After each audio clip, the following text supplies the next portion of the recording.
And joining me now from Camden is one of its former police chiefs, Scott Thomson. Thank you so much for being with us. We really appreciate your time. Okay, there is a lot of misunderstanding around the defund the police movement. Arguably, the biggest misunderstanding is that people think it means the end of actually having a police force, and it doesn't mean that. Your town's police force is actually the product of defunding and dismantling the police and rebuilding it from the ground up. Tell us how you did it and why it's worked. Well, what we essentially did, like you said, was we hit a reset button. The Camden City Police Force, every employee, including myself, was sacked. I had to fill out a 50-page application. I had to take a psychological. I had to take a medical, be interviewed, and I was a new employee going into the county police force.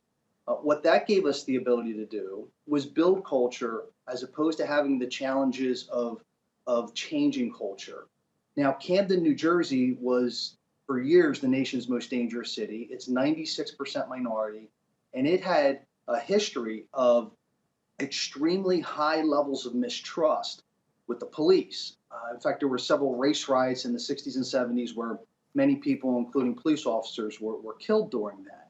So we had extremely high rates of crime, extremely high levels of mistrust with the police. When we reset the organization, started anew, we did so with a completely different identity, one of a guardian and not a warrior. A lot of the traditional tactics that we would rely upon, writing tickets, making arrests, using force, we made them secondary and tertiary and actually tried to build communities and talk to people and empower them.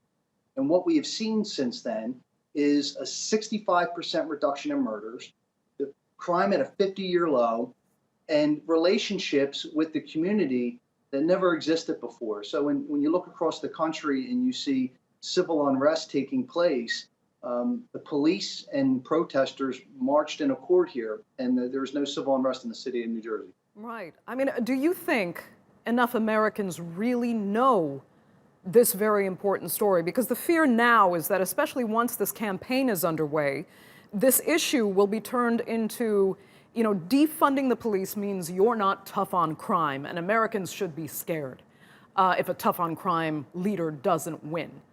So do you think Americans do know what's happened in Camden and why it's worked? Well, what I think is important in this, in the United States, the defund can mean a vast array of definitions. To some people, it means the complete abolishment of police. To others, it means less investing and repurposing that money into root cause issues that are social inequities that are creating the symptom of crime. So landing on the definition is important for the country, for us to be able to stop having polarizing positions and coming forward and being able to have some meaningful conversations. But what I think from a governmental and from a police perspective, what I found to be most beneficial and most facilitating was when we stopped listening.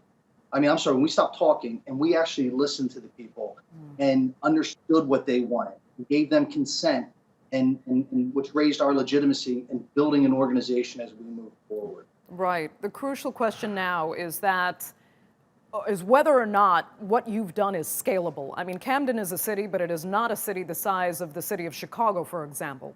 Can this be done at major big city level police departments? Yeah, well, look, there's a philosophy, there are fundamentals that absolutely, if we start adhering to, can make any situation and any organization better and start to repair relationships and even build relationships where none may have existed. Now, we were able to expedite our process through time because we essentially fired everybody and started over. That's not a reality for a lot of jurisdictions in the country. And to be quite frank with you, I don't think there's a political will to do a lot of these things. But there are impediments to significant reform in a very short period of time that need to be taken into consideration. One of the things that we had in Camden in the city police force, which led to a lot of corruption and problems, was we had an extremely recalcitrant labor organization. Now, conversely, in the county police force, our union was they were facilitators, and they helped expedite our timelines and reform and change. But what you see in a lot of major cities throughout the United States is the barriers to reform because of all these other entities that have a say and have power. But really, it lies at a political will to be able to push through it. And I'll end with this. One of the most frustrating things from a police perspective is when a police leader has all the responsibility, but not the authority. Okay. And that has to change. I just want to switch gears before we go and get this one last question in. I mean, from a personal perspective, how do you feel about what you see happening now across the United States? Well, I've got grave concerns. My biggest concern from an American policing perspective is that we circle the wagons, that we fold our arms and we close our ears to what the people are saying. We can't allow the people on the far left or the far right to hijack the conversation. There are a lot of really good people.